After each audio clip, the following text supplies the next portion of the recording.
الحمد لله رب العالمين سبحان اللہ سبحان اللہ والعاقبة للمتقين والصلاة والسلام على سيد الأنبياء والمرسلين وعلى آله وأصحابه الطيبين الطاهرين.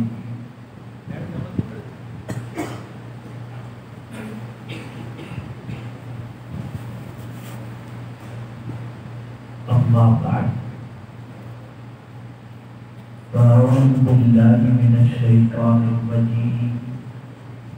بسم الله الرحمن الرحيم. آمن الرسول بما أنزل إليه من ربه والمؤمنون صدق الله العظيم. سبحان قابل قدر علماء ذوی الاحترام حاضرین بند، السلام علیکم ورحمۃ اللہ وبرکاتہ. وعلیکم السلام ورحمۃ اللہ وبرکاتہ. میرے پیارے آقا صلی اللہ تعالی علیہ وسلم کے پیارے دیوانوں، آیے کریمہ کی جس حصے کی تلاوت میں نشت حاصل کیا اس سے متعلق کچھ معلومات پیش کرنے سے پہلے آقا کریم رؤوف الرحیم علیہ الصلاۃ والتسلیم کی تعلیم پناہ میں جس طریقے سے میں پڑھا ہوں عقیدت و محبت میں ڈوب کر اسی طریقے سے درود و سلام نذرانہ پیش کریں. الصلاۃ والسلام علیک یا رسول اللہ. الصلاۃ والسلام علیک یا رسول اللہ. الصلاۃ والسلام علیک یا حبیب اللہ. الصلاۃ والسلام علیک یا حبیب اللہ. الصلاۃ والسلام علیک یا نبی اللہ.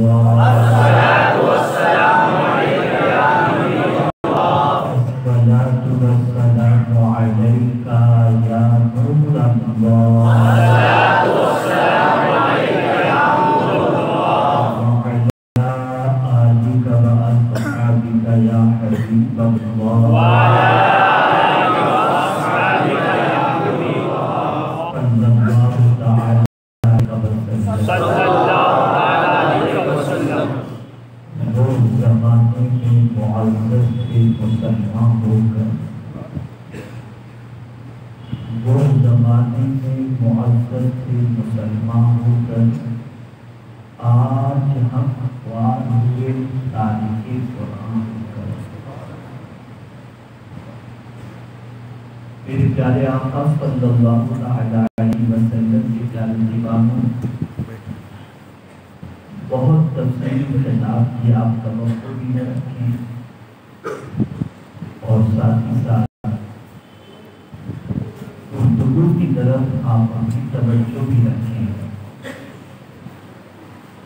اور انتظامیہ سے میری گزارش ہے کہ پیچھے شور شرابہ بیٹھو اٹھو کھاؤ پیو بابو کرو بند کرو اور ایک دم خاموشی کا ماحول بنا کے رکھو تاکہ میں جو بات آپ کے گزار کرنا چاہتا ہوں وہ آپ کی سماعت تک پہنچے اور اس کے بعد آپ اپنی ذمہ داری اور زندگی کے حوالے سے کچھ پلاننگ کر سکیں، کچھ منصوبہ بنا سکیں.